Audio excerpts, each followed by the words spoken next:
Sông Từ Tây ơi sông Từ Tây, muôn đời sau vẫn còn đây ngôi chùa. Đừng trầm mặc rơi nắng mưa, uy trăm lệ chuông chùa ngân nga. Ở nơi quần đảo Trường Sa mà sao cứ ngỡ như là ở quê. Thập phương quê khách tìm về,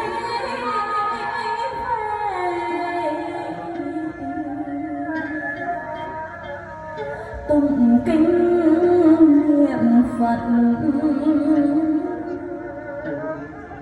lễ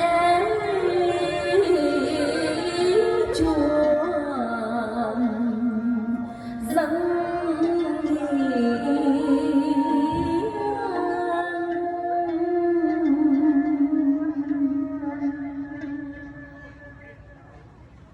những tiếng chuông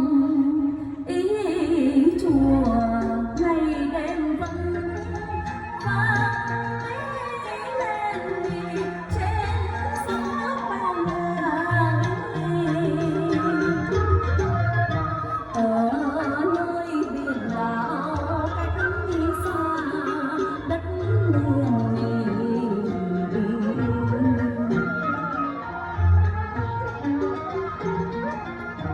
từng hồi chuông ngân vang gọi muôn người đến với cửa thiền. Xin đức Phật linh thiêng kêu gọi chúng sinh hết trần luân khổ ải, khắp mọi thế gian sống trang bình hòa cũng như nước non nài. Dân thường nước thịnh chung hy sinh vui thái bình âu ca ni.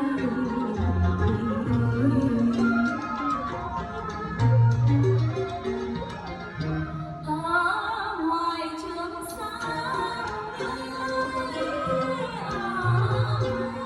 nhà trai gái trẻ dài,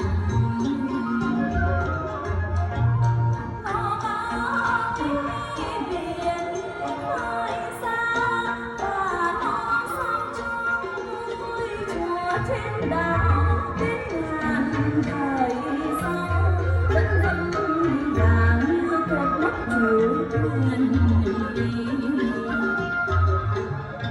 Giang sơn bờ cõi nước non mình thiêng liêng đi.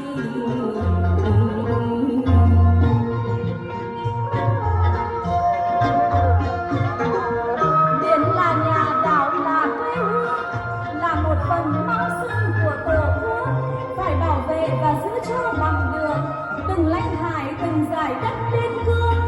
Tiếng chuông chùa trên đảo Trường Sa là sức mạnh, là tinh thần dân tộc, khẳng định chủ quyền biển đảo nước non ta.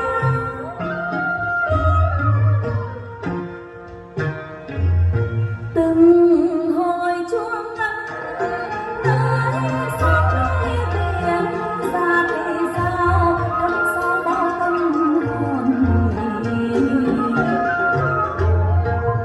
Trong muôn chiều con tim hướng về Trường Sa, nơi tuyến đầu Tổ quốc trước mọi gian mì nan, quyết không lì sờn để giữ yên chủ quyền.